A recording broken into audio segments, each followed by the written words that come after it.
Bienvenue dans cette nouvelle édition du Non-Stop Info. Au sommaire, tentative de coup d'État avortée ce mardi 1er février en Guinée-Bissau. La situation est désormais sous contrôle selon le président Umaro Sissoco Embalo qui s'est exprimé mardi soir après les faits. Dans son discours, le président a attribué cette tentative de putsch à ses décisions sur le narcotrafic et la corruption. La Banque africaine de développement va injecter 3 milliards de dollars dans le secteur pharmaceutique africain. Dans ce contexte de crise sanitaire mondiale, l'un des principaux objectifs est de renforcer le secteur dans la fabrication et la distribution locale de vaccins anti-Covid-19. Et puis, rencontre en fin d'édition avec l'artiste algérien Walid Tribesh. Sa passion, donner une seconde vie aux déchets, l'art à partir de matières recyclées. Serait-ce le printemps ouest-africain? Après le Mali, la Guinée et le Burkina Faso, c'est la Guinée-Bissau qui, ce mardi 1er février, a été confrontée à un coup d'État. Tentative qui a cependant été déjouée. Dans une allocution faite mardi soir, le président Umaro Sissoco Embalo a affirmé que la situation était sous contrôle. Si on dénombre plusieurs blessés graves et des morts, aucun bilan officiel du nombre de victimes n'a été partagé. Le président Embalo n'a pas clairement désigné les coupables, mais il estime que cette prise d'armes fait suite aux décisions qu'il a prises, notamment la lutte contre le narcotrafic et la corruption. Dans des communiqués publiés sur les réseaux sociaux, la CEDEAO et l'Union africaine ont condamné cette tentative de coup d'État. Le lieutenant-colonel Paul-Henri Damiba est devenu ce 31 janvier 2022 le nouveau président du Burkina Faso à la suite du rétablissement de la Constitution 7 jours après sa suspension lors du putsch qui a renversé le régime en place. Une mesure qui est intervenue dans le sillage de la suspension du Burkina Faso de toutes les activités de l'Union africaine et de la CEDEAO. Nathalie Mo. Le lieutenant-colonel Paul-Henri Damiba est devenu officiellement le 31 janvier 2022 le nouveau président du Burkina Faso. La modification des institutions est intervenue à la suite du rétablissement de la Constitution le même jour, alors que le Burkina Faso avait été, un peu plus tôt en matinée, suspendu de toutes les activités de l'Union africaine. Le texte promu réinstalle l'ordre constitutionnel tout en donnant officiellement le pouvoir aux militaires. Le président du mouvement patriotique pour la sauvegarde et la restauration est le président du Faso, chef de l'État, chef suprême des forces armées nationales. Il est garant de l'indépendance de la magistrature. En cas d'empêchement du président, ses pouvoirs sont exercés par le premier vice-président et le cas échéant par le deuxième vice-président. Le mouvement patriotique pour la préservation et la restauration, le MPSR, créé par la junte au pouvoir, indique avoir approuvé un acte fondamental de 37 articles. Une charte de la transition a dans le même temps été annoncée sans plus de détails. La continuité de l'État sera assurée par le nouveau chef de l'État qui sera accompagné notamment de 2 vice-présidents, un coordonnateur et par des commissions. Le chef d'état-major général des armées et le patron des renseignements, eux, ont tous les deux été démis. Le mouvement patriotique pour la sauvegarde et la restauration est l'organe central de définition et d'orientation de la politique sécuritaire, économique, sociale, de développement et de la restauration de l'intégrité territoriale. Le 3 février 2022 à Accra au Ghana, à l'occasion d'un sommet extraordinaire sur la situation au Mali, en Guinée-Conakry et au Burkina Faso, la CEDEAO doit statuer sur la situation dans le pays. Les dirigeants de l'instance sont rassurés de leur accompagnement, mais restent fermes quant à un retour au pouvoir civil. Également dans l'actualité, Maeri Lanto Manandafi, alias Malama, l'un des activistes les plus influents de Madagascar, a été condamné à 6 mois de prison avec sursis, 6,9 millions d'ariars d'amende et 5 ans de mise à l'épreuve pour diffamation, outrage à l'État et diffusion de fausses nouvelles ce lundi 31 janvier. Les soutiens de ce dernier dénoncent un musellement de l'opinion publique par les autorités. En effet, depuis 2 ans, Madagascar a vu de plus en plus de militants actifs sur Internet, notamment se faire arrêter à cause de leurs publications sur les réseaux sociaux. Doris Rakoto, épouse de Malami, dit craindre une vague d'autocensure dans la petite communauté des activistes malgaches. En termes d'industrie pharmaceutique, l'Afrique est à la traîne. Une vérité qui s'est d'autant plus affirmée en ce contexte de crise sanitaire mondiale. En effet, malgré la reprise des expéditions de vaccins vers le continent, l'Afrique n'a pu vacciner que 50 millions de personnes, soit 3,5% de sa population selon les chiffres de l'OMS. Il faut y remédier et pour ce faire, la BAD compte investir 3 milliards de dollars dans l'industrie pharmaceutique africaine. Ameneji. Un investissement de 3 milliards de dollars a été annoncé par le président de la BAD, Akinwumi Adesina, pour l'industrie pharmaceutique africaine. C'est suite à une visite effectuée le 29 janvier 2022 à l'Institut Pasteur de Dakar au Sénégal. À travers cet investissement, le président de la BAD entend soutenir la production de tests rapides, de produits pharmaceutiques et de vaccins anti-Covid-19. Avec une Afrique qui importe 80% de ses besoins en médicaments et ce qui lui coûte plus de 12 milliards de dollars chaque année. La réduction de cette érosion monétaire au profit d'une industrie pharmaceutique plus étoffée en Afrique permettrait à l'Afrique de faire de l'argent avec le secteur pharmaceutique et possiblement d'exporter aussi son surplus en matière pharmaceutique.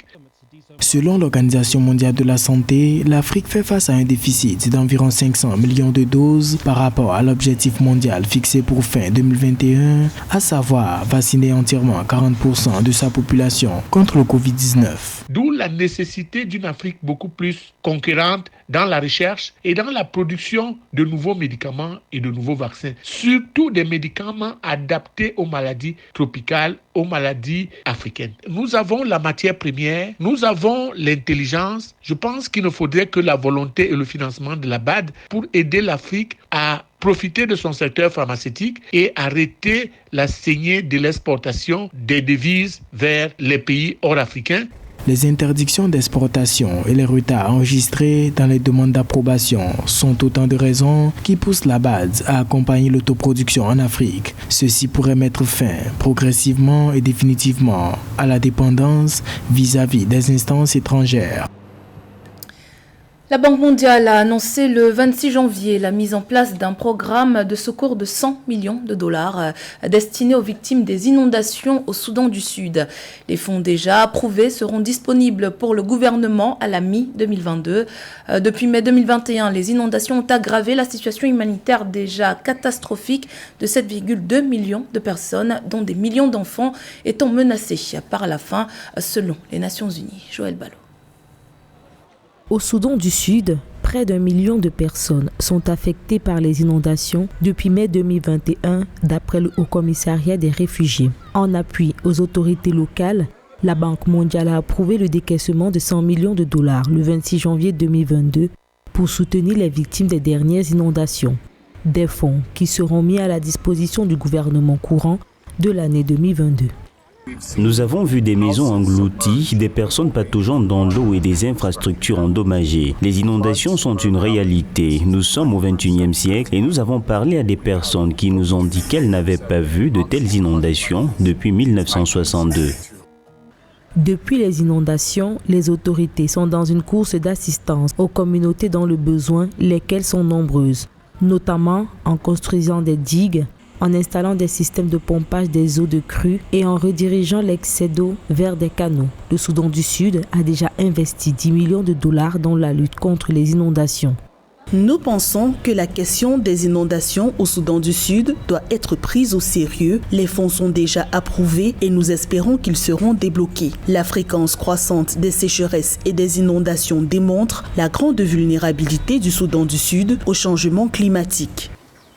Avec la crise climatique qui perdure, le HCR plaide en faveur d'une aide internationale dans la reconstruction de logements, la protection des vies et l'apport en moyens de subsistance. Rappelons que les inondations actuelles surviennent à un moment où plus de 11 millions d'habitants sont confrontés à une triple menace, les conflits, la Covid-19 et la faim. Des déchets recyclés transformés en véritables objets d'art. C'est l'essence même du travail de l'artiste algérien Walid Tribech, pour qui les déchets méritent bien une seconde vie. Découverte dans ce sujet de Zahra Mohamed Moution. Après une carrière de 20 ans comme forgeron, Walid Tribech a décidé de tout abandonner pour se consacrer à l'art. L'homme s'investit aujourd'hui dans une nouvelle profession d'artiste contemporain. À partir de déchets, Walid Tribèche parvient à produire de véritables œuvres d'art. Mes débuts ont été dans la forge technique ordinaire. Avec le temps et considérant que le fer est un matériau cher, j'ai eu envie de faire des œuvres d'art en recyclant des déchets de fer jetés par des mécaniciens d'autres. Je recycle des déchets de fer et réalise des œuvres d'art comme vous pouvez le voir. Des objets comme ces statuettes faites de ferraille. Et dans ce domaine, son ancien métier de forgeron aide Walid Tribèche à les confectionner. Son travail commence peu à peu à porter ses fruits. Je vis de ce travail, Dieu soit loué. Au début, j'avais moins de clients parce que c'était quelque chose de nouveau. Mais maintenant, il y a une forte demande. Il y a des clients qui demandent des pièces spécifiques pour décorer leur maison et leur boutique. Et le résultat est satisfaisant car ces œuvres d'art suscitent l'admiration des gens. Avec le réchauffement climatique qui s'accélère, l'écologie est plus que jamais au centre des préoccupations. C'est le cas dans le champ artistique où certains comme Walid Tribèche ont su imaginer une alliance entre création artistique et préservation de l'environnement. L'actualité sportive à présent et place aux demi-finales de la 33e édition de la Coupe d'Afrique des Nations. Ce mercredi 2 février, le Burkina Faso et le Sénégal ouvrent le bal. Ils s'affrontent pour une place en finale. On en parle avec notre journaliste sportif José Douglas. Bonjour José. Bonjour Corinne. Alors José, pour nous qui ne sommes pas à Yaoundé, à quelle heure on doit être scotché devant nos écrans? Oui, à 19h GMT ou 20h en Europe. 1 heure avant. Moi, je le ferai 1 heure avant. D'accord. Alors, tu fais une petite présentation des rencontres. Hein. On a mercredi aussi une autre rencontre assez intéressante, d'une finale même, jeudi. Exactement, Corinne. Et l'Égypte. Et vous avez raison, Burkina Faso-Sénégal pour ouvrir le bal, les étalons contre les Lions de la Teranga. Et pour y parvenir, le Burkina Faso a perdu devant le Cameroun 2-1, le Cap-Vert 1-0, fait match nul avec l'Éthiopie, 1 but partout, le Gabon 7 tirs au but à 6 pour les 8e de finale et la Tunisie encore 1-0.